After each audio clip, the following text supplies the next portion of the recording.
Nous allons vous raconter ce soir l'histoire de Bob, le bonhomme de neige. Bob, le bonhomme de neige, a perdu sa bonne humeur des premiers jours. Tout seul au milieu du jardin, il s'impatiente, tape du pied avec son balai. Mais que font les enfants? Ils attendent le dégel ou quoi?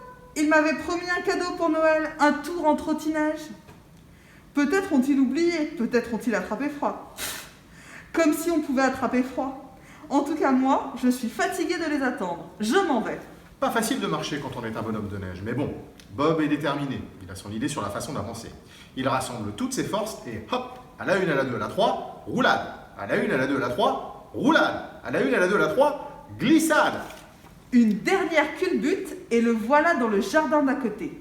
Un peu sonné, mais entier. Oh, tous ces roulés-boulés m'ont fait un peu tourner la tête, se dit-il en rajustant son chapeau. Mais c'est beaucoup plus drôle que de rester là-bas à ne rien faire.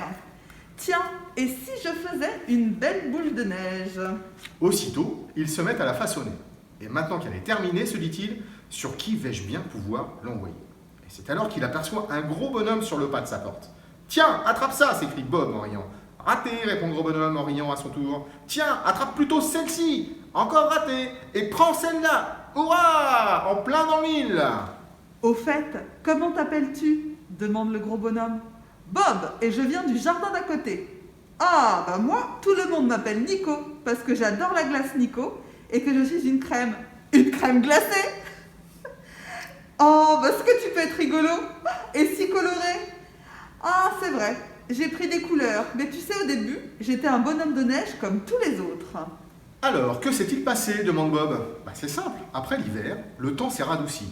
Il faisait si beau que je me suis mis à manger des glaces. Plus il faisait chaud, plus j'en mangeais. Et plus j'en mangeais, plus je m'arrondissais. Et plus je prenais des couleurs. C'est pourquoi je dis toujours, pour rester en bonne santé, hiver comme été, mangez des glaces. En sorbet, ou au lait, en cornet, en bâtonnet, mangez des glaces. Je voudrais bien une glace crémeuse et parfumée, dit Bob en frottant son petit ventre. Oh bah oui, une crème glacée. Rien que d'y penser, ça me met l'eau à la bouche.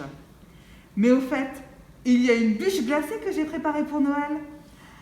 Oh, dit Bob, j'aimerais bien y goûter. Eh bien, comme cela ne tienne, mon ami. Entre et mettons-nous à table. C'est Noël. La bûche est si joliment décorée que Bob n'ose pas y toucher. N'attends pas, mange pendant que c'est froid, lui dit Nico.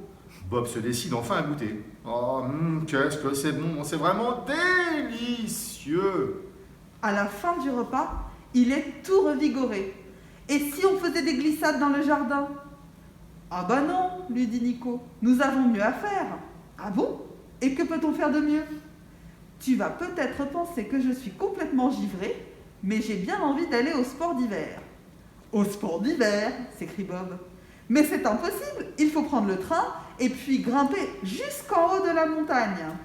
Pas si l'on trouve un nuage qui veuille bien nous déposer au sommet. Un nuage? Et puis quoi encore? N'oublie pas qu'à Noël, tout est possible. Et si on se donne la peine d'y croire, bah tiens, regarde, qu'est-ce que je te disais? Il y en a justement un qui vient de se poser devant la maison. La magie de Noël ayant opéré, Bob et Nico se retrouvent bientôt en haut de la montagne. Et ils ne sont pas seuls. D'autres bonhommes de neige les ont rejoints au pied du sapin, décorés pour l'occasion de belles boules de neige. Joyeux Noël, Bob. Joyeux Noël, Nico. Et joyeux Noël, les enfants! Joyeux Noël.